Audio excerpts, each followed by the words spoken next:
Hey everyone, I recently completed every Adept in the game. In today's video I'll be ranking how easy they were for the killer side. The Adept challenges are challenges that release with every new edition. To get them you need to run the character's 3 perks and win a game with a merciless victory or a 4K for the most part. It's a challenge basically, and today we're assessing which are actually hard and which not so much. I kept track of the number of games it took to complete each of the challenges. Honestly, there wasn't much consistency when it came to these. Characters I thought would be easy were harder, and characters I thought would be hard were pretty easy. There was of course some luck involved. It took me 83 games to achieve all 30 Adepts. This means on average it took me 2.77 games to complete each. That's pretty decent, I think. For this we have 5 tiers. Not a challenge at all, slightly challenging, mildly challenging, very challenging, and extremely challenging. As always, this is just my opinion and my experience with these challenges. Let me know your rankings and thoughts too down below. Starting off, we have the not a challenge at all tier. Nurse is probably the easiest. Her perks are solid, which helps, but she's also just very powerful without them. I got this in 1, super easy. Spirit I pretty much solely play when I need footage, but she was still one of the easiest. She's very strong and has decent perks. Nothing much to say, this one's a breeze I think. Blight I also barely ever play, but he was another one gamer. Quite easy. Even with my lack of playtime, Blight is still very strong. That, in addition to his strong perks and add-ons, it's not really a challenge I feel. Onto the slightly challenging tier. Mastermind was pretty easy. I wouldn't say no challenge as it was a fairly close game, but it also wasn't anywhere close to difficult. Your perks are okay, but you're mainly reliant on your power. Huntress was a single game. The survivors seemed very uncoordinated. This is another that mainly relies on your proficiency with your power, as her perks are awful, and maybe the worst set in the game. Luckily with Huntress you don't need them really. Hag took 2, although it was mainly because the first game was a bit of a warm-up. The second game I steamrolled, even though it was old eerie. It's Hag, she's very powerful as is, and most of her value comes from her power. With that said, you do get decent perks. All of them are hexes, but that's not much of a drawback. I know some people struggle with Hag, so I'll bump her up a little bit here. Artist was a bit like Hag, where I think it's pretty easy to do because of the power, but the character is a little technical, and so it took a game to get used to the power again. After that it was very easy, particularly with the strong perks, especially as they all revolve around slowdown. Nemesis was actually very easy, but it took 2 games, because I think the first one there was a point issue, and so I didn't quite get merciless. Both games were very easy though. Nemesis has a strong power and 3 good perks. Not quite as straightforward as those in the tier below, but still pretty easy.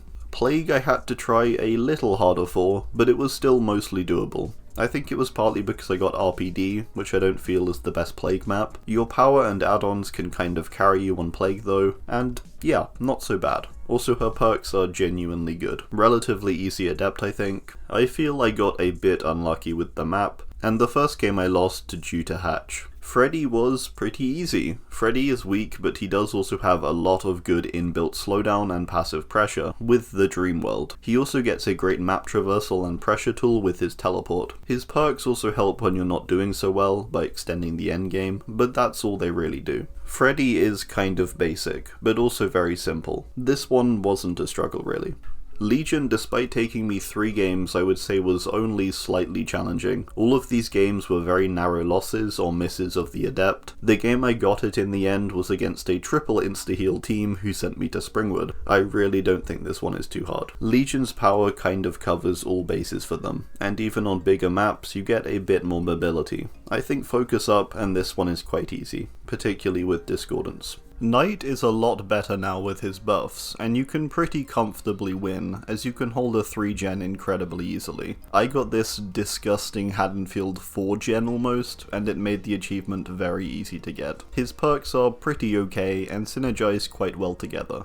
This one was really not too much of a challenge. Onto the mildly challenging tier. Dredge is maybe my least played character, so it didn't surprise me that it took a few attempts. In my second game I actually got very close but lost due to hatch. The game I ended up getting it on, I tried really hard. You're pretty much solely reliant on power here, as its perks are pretty bad. This one, kinda tough I think though. Possibly it was amplified by my inexperience with the character, but a definite challenge. Executioner took 3 tries, and he's a character where you're 90% reliant on power, because your perks suck. Trail of Torment can be a decent information perk, but the other 2 are pretty awful, and his add-ons you can't really rely on either. I have a decent amount of time on Pyramid Head, so it wasn't so bad, and I had to play very efficiently, because I didn't have perks to make up for mistakes. Lack of aura perks felt particularly punishing on some loops, as it's kind of a crutch I always use. Very strong power though, and I think this one is pretty mild as challenges go because of that. If you choose to tunnel, his kit is also basically built for that. Ghostface wasn't too bad to be honest, but I do feel quite comfortable with his power. I think he gets a solid boost with his perks too, with Thrilling being a good game delay and information perk, and I'm all ears helping in chase, and Furtive being a good moral support to the other perks. Really not too bad I don't think, and it's mainly down to his insta-down ability.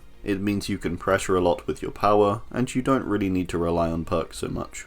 Billy I am not good with, which is why it was so shocking that this took just the one game. Billy can be pretty great depending on how well you can control him. His perks are solid, and do provide good info, as well as counters to survivor tools. This one is really down to how well you can perform with his power. This game was a bit of a fluke for me, and I think I would find it more challenging typically. Oni, despite being the character I feel the most proficient with, took me a decent number of games. Both Oni and Cenobite are 2 characters I typically do really well with, and I could definitely see that in those games for those characters, the survivors were a bit better, which I think is why it took me a bit longer to get them. Either that, or I'm delusional on how good I am with these characters. Oni does have bad perks, and most add-ons are pretty terrible too, but his power is usually what carries matches. I think it was more the lack of perks that made it difficult to maintain momentum, harder than I thought it would be. Pig I did in 1 game. I used videotape, and I managed to hold 2 survivors in traps for long enough that the game was lost for them fairly quickly. You're gonna have a tough time I think generally for Pig, and I think I only completed this one quickly because of this strategy. With that said, this strategy often fails too. Pig gets decent perks with Make Your Choice and Surveillance, and her inbuilt slowdown is super nice when your perks are restricted. Pig I would weirdly say mild, I think. Trickster I think I literally only got because of No Way Out.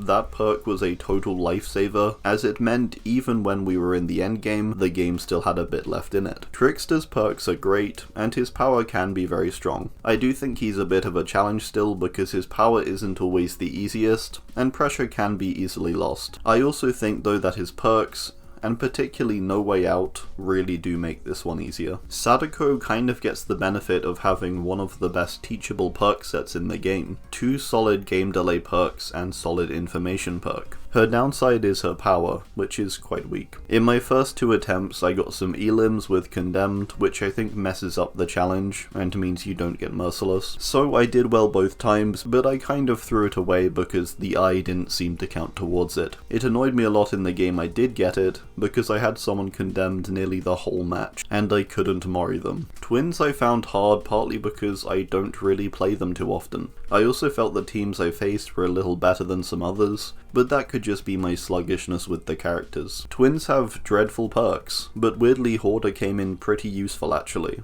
and revealed people multiple times I otherwise wouldn't have found. I think this luckily coincided with a tome challenge, which got people to open chests, so maybe that helped. Oppression also made holding a 3-gen very easy, which is basically how I ended up getting the Adept. Overall, mild challenge, and mainly because you probably haven't played them much. Shape I did a similar thing to Sadako and I ran a Mori add-on, assuming it would be the easiest route, but then it turned out using a Mori add-on seems to disallow the challenge. Interestingly, both my games were on Haddonfield, which is nice. I think Myers can be a bit tricky, but he does also have a bunch of good add-ons, and his perks provide decent slowdown and catch-up. I'm pretty comfortable with Myers, but I do think he is fairly weak, and with the restricted perks you will have a mild challenge here. Bubba I got in 1 actually, which surprised me a lot because I literally never play him. A bit like Spirit, I just hop on him when I need footage. I think I got immensely lucky as I had double Ares and was on Shelter Woods, meaning the chainsaw was just like unavoidable and actually very effective. Bubba gets some decent perks though, but I really feel his power is not the best on a lot of the current maps. I got lucky, but I think this one is fairly tough. Deathslinger I struggled with a bit more than I thought I would. The game I finally won on I tried very hard, and did end up proxy camping a little bit, basically just trying to lock down an area because it was Garden of Joy. But yeah, pretty tough actually. Another character I guess I didn't realise how much I rely on perks for, because his aren't so great. And next we have the very challenging tier. Wraith I'm actually kind of surprised didn't take me longer, because he's weak, plus his perks are atrocious. I lucked out a bit I think. I had to really try hard with these games and focus on what I was doing. Even with the strong add-ons and builds like Silent Bell Wraith, I struggled a lot, mainly a perk issue in this case, but hey, Shadowborn is nice.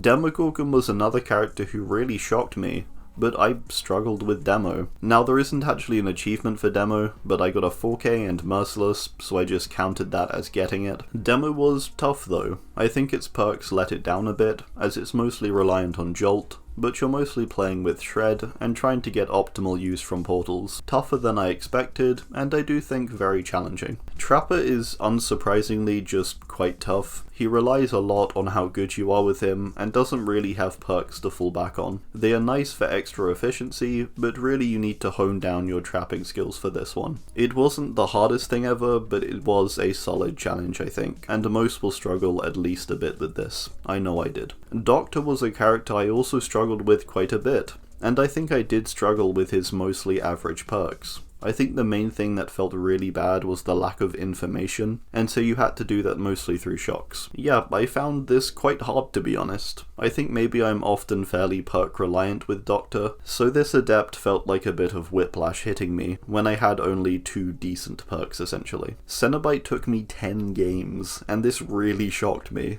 because I usually do pretty well with him, and in these games I was running very strong add-ons too, but I just sucked. Like I mentioned earlier with Oni, the survivors did feel quite substantially better though, so I think with these two my MMR was a bit higher. It's weird though, super strong character with super strong perks, super strong add-ons, but I really struggled. I'm not sure, maybe it's just a strange anomaly. Regardless of my experience, I do think he is very challenging and technical anyway. However I think I should have done, I still took really long on this one, so he's high up here. Clown, I will be totally honest, I played in a very unpleasant way. I only really got it in the 3rd game, because of the survivors' overabundance of altruism. I went from a 1k with all gens done and 6 hooks into 12 hooks and a 4k, and largely because the survivors refused to leave without everyone. So I kinda just played into that. I slugged a lot, I did a lot of proxy camping, although this was only in the endgame, bear in mind. This Adept is horrible, and I feel horrible after it. And I think maybe the toughest of the lot objectively speaking. Clown's perks are kinda weak now. Pop is not good anymore, Colrophobia is often ineffective, but hey, you have Bamboozle, which is nice. Finally we have the extremely challenging tier. I would honestly put no characters here I think. I don't think any of them are extreme challenges, and for the most part they were all pretty doable, and I think are perfectly doable for most people. Alright, well that's gonna do it. I do hope you enjoyed. Let me know your thoughts on the Adepts down below. Thanks, and goodbye.